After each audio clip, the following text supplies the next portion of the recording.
Hello friends, and I welcome you once again to mathematics video lecture series. We were discussing complex number, and I was telling you about uh, algebraic operations that can be performed on the complex number. Okay, so let's continue on that part. Let us solve one or two questions.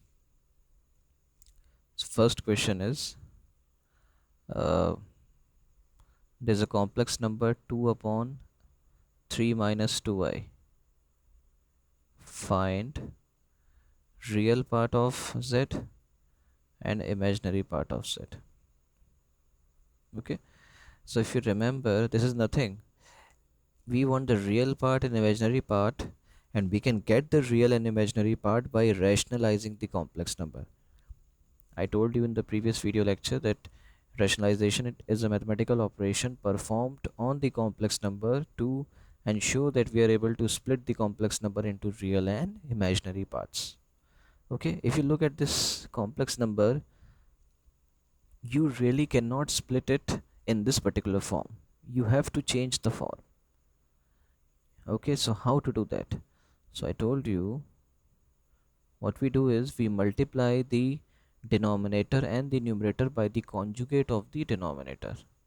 So conjugate is 3 minus denominator is 3 minus 2i. Suppose I call this as complex number w. So what is the conjugate of w? If you remember, we do not change the real part, but we invert the sign of the imaginary part. So 3 plus 2i. So this will become 3 plus 2i upon 3 plus 2i. So let's multiply. This will be 6 plus 4i divided by, this will be, if you remember, a complex number z, when it is multiplied by its conjugate, what we get is real part of z whole square plus imaginary part of z square. So what is the real part of complex number? It is 3. So 3 square plus, what is the imaginary part of z? Imaginary part of z is minus 2. So minus 2 whole square. So what is this going to be? 6 plus 4i upon 9 plus 4 is 13.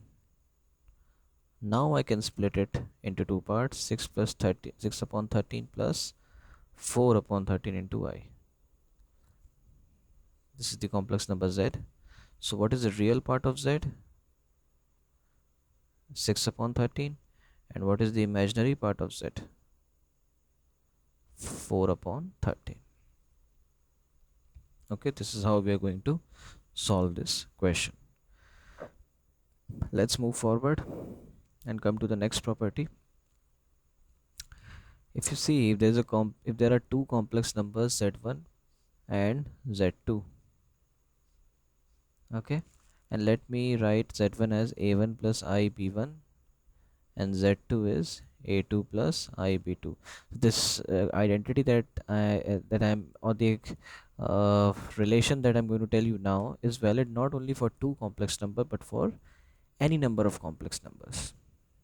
Okay, if these, I'm just taking example of two complex number, so real part of z1 plus z2, this will be nothing but real part of z1 plus real part of z2.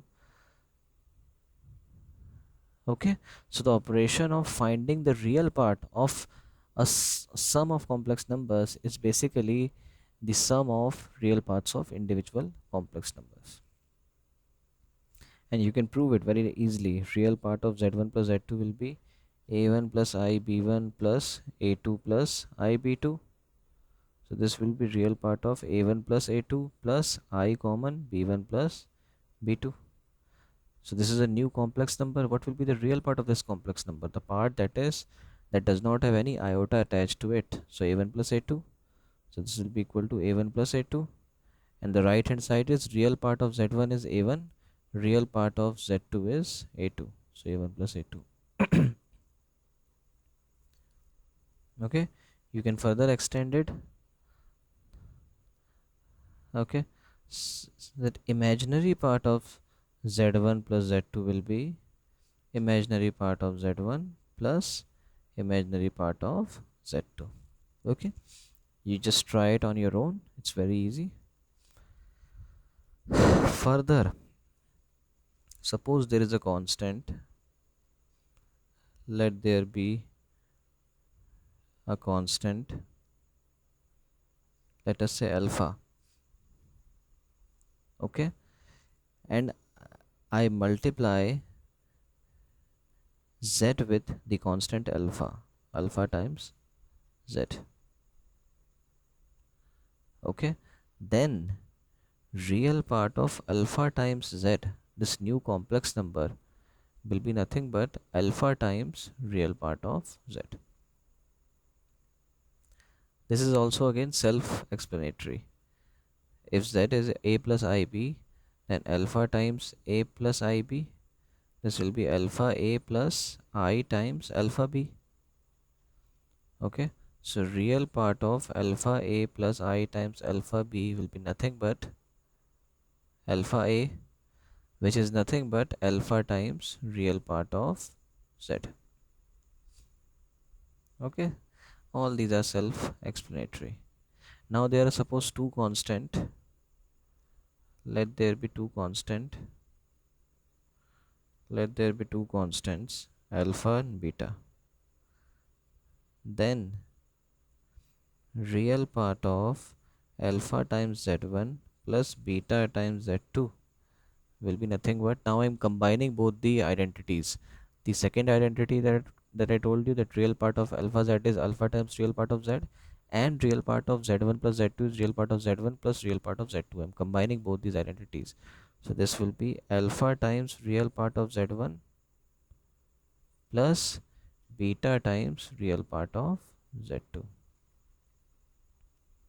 This is the identity. Similarly, imaginary part of alpha z1 plus beta z2 will be alpha times imaginary part of z1 plus beta times imaginary part of z2. Okay, very simple self-explanatory identities. Let's move forward now, that whatever I'm going to tell you is pretty important. Okay, suppose there is a complex number z equal to a plus ib. If I ask you what will be the conjugate of z, so this will be a minus ib. Now you can represent the real part of z or the imaginary part of z in terms of sum or difference of z and z bar. What I mean is, if I add both the sides, let me add both the sides.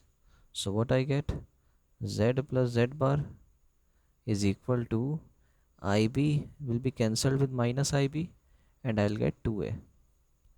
So can I write that a is equal to z plus z bar upon 2, or real part of z is nothing but z plus z bar upon 2. Okay, similarly, if I subtract the two, z minus z bar, so this will be a plus ib minus a minus ib. So a will be cancelled out, ib plus ib is equal to 2ib. So can I write that p is equal to z minus z bar upon 2i, or imaginary part of z is nothing but z minus z bar upon 2i. So I can write a complex number z in a new way. Z is equal to a plus ib, or real part of z plus I times imaginary part of z. Okay, I can write it like this: z plus z bar upon 2 plus I times z minus z bar upon 2i. Okay, so this is another form of writing a complex number. Okay,